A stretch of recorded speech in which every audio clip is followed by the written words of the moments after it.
लेकिन नारद जी के उस प्रश्न का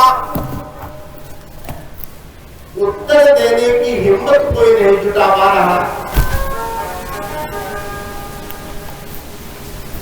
लोग सोच रहे हैं कि नारद जी हमसे पूछ रहे हैं कौन सा मैं सत्कर्म करूं जिससे ज्ञान और वैराग्य का वृद्धत्व दूर हो जाए। कोई सामान्य व्यक्ति पूछे तो लोग अनेक बातें बता देंगे, आप ये करो वो करो। लेकिन जो भक्ति मार्ग के परम आचार्य हैं वो सत्कर्म के बारे में पूछ रहे हैं, तब तो कोई तो अपने शिष्यों से कह देते हैं कि जाके कह देना गुरु जी समय मौन है। और कोई तो नारद जी को आते देख करके और वहां से निकल जाते हैं कि कोई बातें ना करनी पड़े। कारण ये है कि अगर मान लो आपके सिर में दर्द हो रहा है और आप बहुत बड़े डॉक्टर हैं और किसी से पूछे गांव के व्यक्ति से कि भैया मेरा सर दर्द हो रहा है, कोई सर दर्द की दवा बता दो, तो आदमी क्या मानेगा? आदमी तो यही मानेगा कि हमसे मजाक कर रहे हैं। क्योंकि जब वो व्यक्ति पहले से जानता है कि ये तो बहुत बड़े डॉक्टर हैं और ये हमसे सर दर्द की दवा पूछ रहे हैं, तो बताएगा नहीं। उसी तरह नारद जी सत्कर्म के बारे में पूछ रहे हैं तो कोई भी बताने की हिम्मत नहीं कर पा रहा। और इसी तरह भगवान के मंगलमय नाम का गुणगान करते हुए नारद जी विशालापुरी पहुंच गए। वहीं पर इनकी सनातन सनंदन और सनत कुमार से मुलाकात हुई। तो सनत कुमार ने कहा, अरे नारद जी ये तो कोई बड़ी बात थोड़ी है, अरे श्रीमद् भागवत की कथा ही सबसे उत्तम सत्कर्म है। तो उन्होंने कहा, महाराज मैं ये भी जानता हूं कि भागवत महापुराण में एक तरह से वेदांत सूत्रों का ही भाष्य है। भागवत महापुराण वेदांत का निचोड़ ही भागवत में दिया गया है। तो कहते हैं मैंने तो वेदांत गीता पाठ कई बार सुना दिया ज्ञान वैराग्य को, लेकिन उससे कोई लाभ नहीं हुआ। सनत कुमार ने कहा, महाराज जो सामर्थ्य किसी वस्तु के सार में होता है उस सामर्थ्य की अपेक्षा उस मूल वस्तु में करना बेमानी है। कहने लगे जैसे दुग्ध है, अब दुग्ध का सार घी होता है, भाई दुग्ध से दही को मथ करके मक्खन और मक्खन को भी जलाने के बाद में घी घृत प्राप्त होता है। तो जो घृत में गुण होता है उसी गुण की अपेक्षा हम दुग्ध में करें तो क्या संभव है? अरे भाई घृत से तो हम पूरियां भी बना सकते हैं, लेकिन अब पूरियां बनाते बनाते घृत कम पड़ जाए तो कोई ये बोले भैया घृत की जगह दूध ही डाल दो तो दूध से पूरियां पक जाएंगी, तो क्या संभव है? ऐसा संभव नहीं है। तो कहने लगे ये जो भागवत महापुराण इन वेद वेदांत का सार है, इसलिए इसको सुनाने से ज्ञान वैराग्य का वृद्धत्व दूर हो जाएगा। नारद जी बड़े प्रसन्न हुए, बोले महाराज तब तो बिल्कुल विलंब ना करो और जितना जल्दी हो उतना शीघ्र कथा प्रारंभ कर दो। तब तो सनत कुमार ने कहा, महाराज कथा करने के लिए कथास्थल होना चाहिए, एक व्यासपीठ बनानी चाहिए। तो बोले महाराज सारी व्यवस्था हो जाएगी, आप हमारे साथ वृंदावन चलो, क्योंकि वृंदावन में तो भक्ति देवी की समस्या है। सनत कुमार ने कहा, महाराज वृंदावन में तो कथा सुनने केवल वही के लोग आएंगे, पर्वतीय क्षेत्रों के जो ऋषि मुनि हैं, जो तप में रत हैं, वो ना आ पाएंगे। इसलिए महाराज कथा स्थल ऐसा होना चाहिए कि जिसमें सभी लोग आ जाएं। तब तो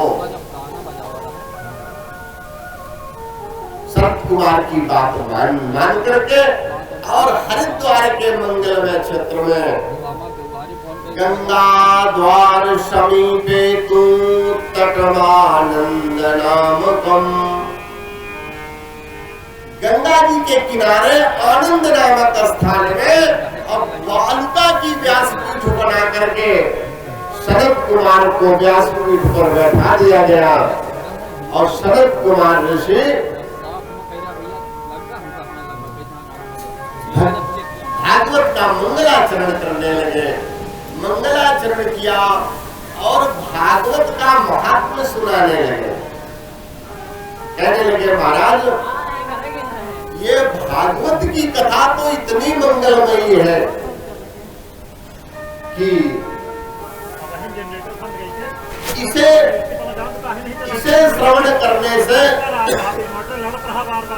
अगर कोई मृत्युमुखी व्यक्ति है और उसने जीवन के अंत समय में भी उसके कान में अगर भगवान की मंगलमयी कथा पड़ गई तो कहते हैं भगवान उसे अपना लोक दे देते हैं। कहते हैं जिस घर में भागवत रखी होती है उसके पितृगण परम तृप्त हो जाते हैं। और कहते हैं जिस घर में भागवत का पाठ हो, अरे ज्यादा पाठ ना हो तो एक श्लोक या श्लोक का एक पाद ही हो तो भी उस घर के लिए परम कल्याणकारी होता है। ये भागवत के महात्म्य के बारे में बता रहे थे। तब तक एक स्थान से बड़ी मंगलमयी आवाज आई, श्री कृष्ण गोविंद हरे मुरारे हे नाथ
जय जय श्री राधे।